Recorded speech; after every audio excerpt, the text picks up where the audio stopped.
সাহাবী ডাক দিয়ে বলল, ও আমার ভাই, শোনো শোনো, আমার জীবনে আমি তেমন কোনো আমল করি না, তেমন কোনো বিশেষ আমল আমার জীবনে নেই। তবে ভালো করে শোনো, আমি প্রতিদিন প্রতি রাত্রে একটা মাত্র আমল করি। হয়তোবা আল্লাহ রাব্বুল আলামিনের কাছে ওই আমলটা এত বেশি পছন্দ হয়েছে, যার কারণে দয়ার নবী, মায়ার নবী, বিশ্ব নবী আমাকে জান্নাতি ঘোষণা করেছে। সাহাবীরা ডাক দিয়ে বলল, আমার ভাই, কি সেই আমল, বলো বলো, আমরা জানতে চাই, কি এমন আমল করো তুমি রাত্রেবেলা? সাহাবী ডাক দিয়ে বলল, তেমন তো কোনো আমল নয়, আমি সারাদিন পরিশ্রম করি, সারাদিন খেতে খামারে কাজ করি, তোমাদের মতোই ফরজ বিধানগুলো পালন করি, অতিরিক্ত কোনো আমল নেই। তবে আমি কাজ করতে গিয়ে যারা দিনের বেলায় আমাকে কষ্ট দেয়, যারা দিনের বেলায় আমার উপরে অত্যাচার করে, আমি যখন রাত্রিবেলা শুই তখন আল্লাহ রাব্বুল আলামিনের কাছে দোয়া করি, রাব্বুল আলামিন দিনের বেলায় এই যে ক্লান্ত শরীর নিয়ে আমি যখন রাত্রিবেলা শুইতে আসছি, রাব্বুল আলামিন তোমার কাছে একটা দোয়া করি, সেই দোয়াটা হলো, কারো প্রতি আমার কোনো মন খারাপ নেই, যারা যারা দিনের বেলায় আমার প্রতি অবিচার করেছে আমি সকলকে রাত্রিবেলায় মাফ করে দিয়ে ঘুমিয়ে পড়লাম। যদি আমি ঘুমিয়ে থাকা অবস্থায় যদি আমার মৃত্যু হয়ে যায়, তাহলে আমার পরকাল আর সকালবেলা ফজরের আগে আল্লাহ রাব্বুল আলামিন আমাকে যদি আবার জীবিত করে, তাহলে আমার ইহকাল। সুবহানাল্লাহ। তাহলে একটি মাত্র আমল, কি আমল? এই আমলটা হচ্ছে রাত্রিবেলা যখন শোয়, যখন ঘুমায়, তার আগে আগে সমস্ত ব্যক্তিদেরকে তিনি মাফ করে দিয়ে শোন। এই রজব মাসের এই আমলটা আমরা করতে পারছি? আমরা একটা আমল করি, এটা করি বা না করি, সেটা হচ্ছে রাত্রিবেলা যখন শুই তখন চিন্তা করি কার সাথে দুশ্মনী আছে না না আছে দেখার বিষয় নেই, সে একদল করে, আমি একদল করি, সে অন্য দল কেন করে, কার বাস দেওয়া যায়, রাত্রিবেলা ঘুম জেগে জেগে এই চিন্তাটা করি। ঠিক কিনা?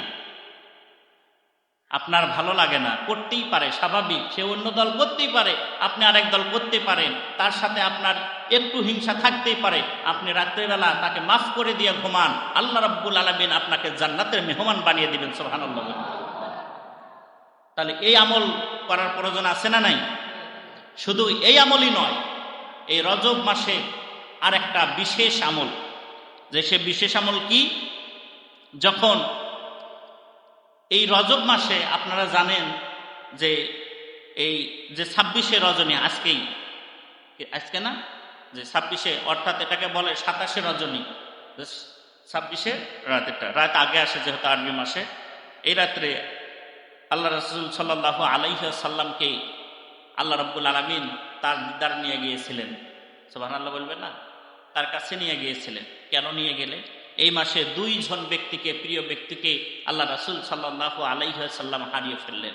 তার একজনের নাম হচ্ছে, তার চাচা ছিলেন, আর একজন তার বিবি ছিলেন। আপনারা জানেন না? আমার মানে ইতিহাস বলা মূল কথা নয়, আমি যেটা আপনাদেরকে বোঝাইতে চাচ্ছি সেটা হলো যে দুইজন ব্যক্তিকে রাসূল সাল্লাল্লাহু আলাইহি ওয়াসাল্লামের খুব প্রিয় ব্যক্তি। কয়জন ব্যক্তি? দুইজন ব্যক্তিকে। এই দুইজন ব্যক্তিকে আল্লাহ রাব্বুল আলামিন এই রজব মাসে উঠিয়ে নিয়েছেন। কোন মাসে? রজব মাসে উঠিয়ে নিয়েছেন। আল্লাহ রাব্বুল আলামিন এক নম্বরে আবু তালিব, তার চাচাকে উঠিয়ে নিয়েছেন, যিনি তাকে সমস্ত বিপদ আপদ থেকে কি করত? আল্লাহ তো রক্ষা করেছেন, তিনি সাপোর্ট দিত, রাজনৈতিকভাবে কি করত? সাপোর্ট দিত তাকে, যে কেউ যেন তার উপরে আঘাত করতে না পারে। এই রকম একজন ব্যক্তি আবু তালিব পৃথিবীর জমিন থেকে বিদায় নিয়ে চলে গেলেন। আর একজন ব্যক্তি ছিলেন, তিনি হচ্ছেন রাসূল সাল্লাল্লাহু আলাইহি ওয়াসাল্লামের সহধর্মিণী, যে সব সময় বিপদে আপদে তাকে সান্ত্বনা দিয়েছেন, তাকে তার পাশে থেকেছেন, সেই স্ত্রী হচ্ছে হযরত খাদিজা রাদিয়াল্লাহু তাআলা আনহা। এই দুইজনকে আল্লাহ রাব্বুল আলামিন এই জমিন থেকে উঠিয়ে নিলেন। উঠিয়ে নেবার পর রাসূল সাল্লাল্লাহু আলাইহি ওয়াসাল্লাম মন খারাপ, এই মন খারাপ করে কাবার হাতিমে যখন আসে, তখন এই আল্লাহ রাব্বুল আলামিন তাকে ডাক দিয়ে জানাচ্ছেন, হে নবী, আপনাকে তো আমি এই সমস্ত দিনের ওপর বিজয়ী করার জন্য পৃথিবীর জমিনে পাঠিয়েছি, শোক পালন করার জন্য নয়। কি করার জন্য নয়? এটা কি আমার কথা? আল্লাহ রাব্বুল আলামিন বলেন, হুয়াল্লাযী আরসালা রাসূলাহু বিল হুদা ওয়া দীনিল হাক্কি লিইয়ুযহিরাহু আলাদ-দীনি কুল্লিহি ওয়া কাফা বিল্লাহি শাহীদা। আল্লাহ রাব্বুল আলামিন বলেন, হে নবী, আপনাকে তো শোক পালন করার জন্য পৃথিবীর জমিনে প্রেরণ করা হয় নাই।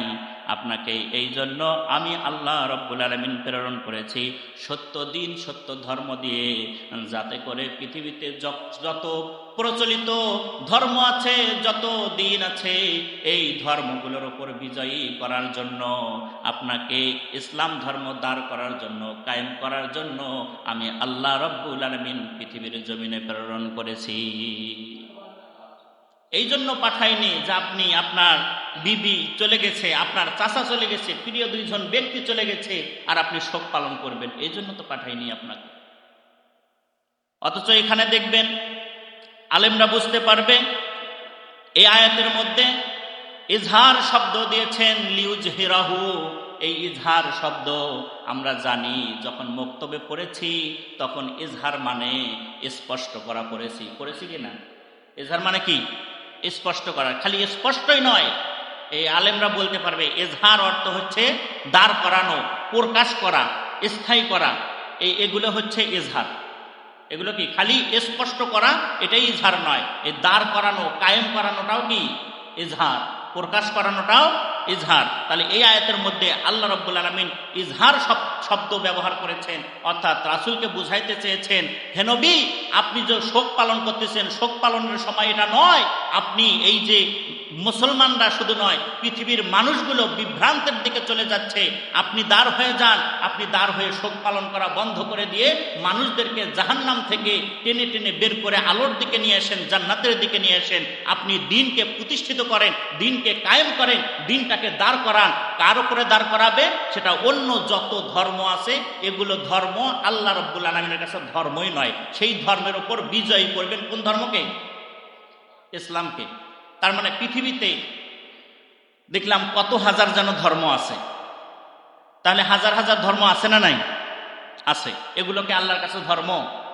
আল্লাহ বলেছেন, ইন্নাদ দীনা ইনদাল্লাহিল ইসলাম। ইসলামই একমাত্র ধর্ম। ইসলামে কি? একমাত্র ধর্ম, যেটা আমাদের জন্য জীবন ব্যবস্থা। তাহলে একমাত্র ধর্ম হলো ইসলাম। ইসলাম বাদ দিয়ে অন্য কোনো ধর্মই